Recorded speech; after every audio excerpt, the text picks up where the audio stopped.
More than half of the departments here in France are now considered to be red zones, which means that there is an active circulation of the COVID-19 virus. The country also recorded its highest daily record for the number of COVID-positive test cases, around 13,500 people in 24 hours. Those were the figures released on Saturday. Now, there is a huge rate of testing going on in France, more than 1 million tests a week, and overall the rate of positivity is around 5.7%.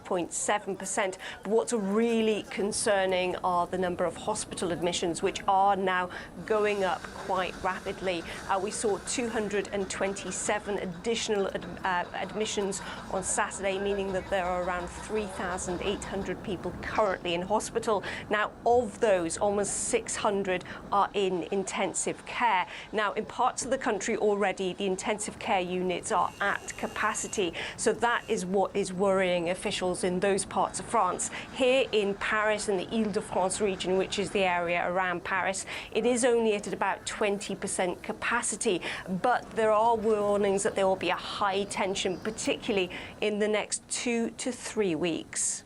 For the past 10 days, we've seen a significant daily increase in cases. The second wave is here, and it's time to deal with it. It's not the tidal wave that we experienced in March, and the intensive care units overall are not overloaded, but we feel that we're at a tipping point.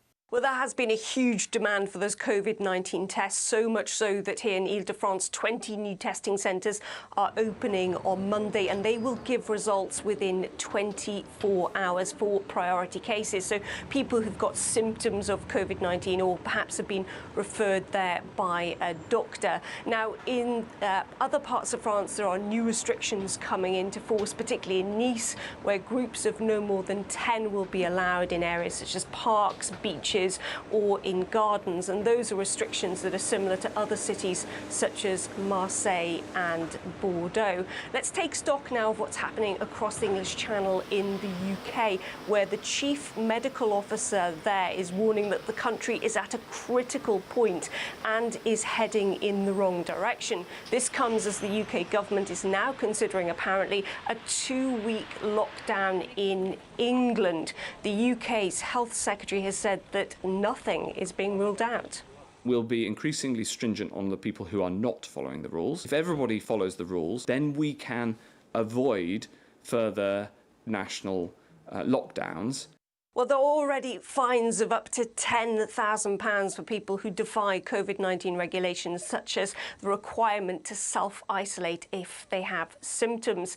And, of course, the government is encouraging people to snoop on others, including on their neighbours, if they breach the rules of no more than 6. Now, Matt Hancock not only defended that idea of people snooping on their neighbours, but said that he would call the police himself if he saw more than 6 adults conjugating together. So much so that some people have described him now as being a tin pot dictator. Now, some areas of the UK are, of course, already on these mini lockdowns, parts of the north of England and also parts of Wales. But despite that, protests against the COVID-19 restrictions continue. Over the weekend in London, more than 1,000 demonstrators headed out to the street to show that they were unhappy with those restrictions.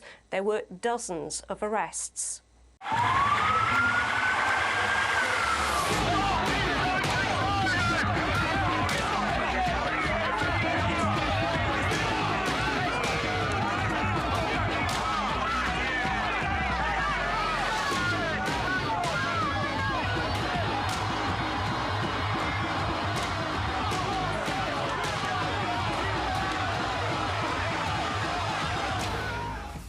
Well, back here on the continent, there are also new restrictions coming into force in parts of Spain, in Madrid and the region around the Spanish capital. Some 850,000 people now facing restrictive movement as the country is trying to, what it says, stem the idea of a second wave of COVID-19.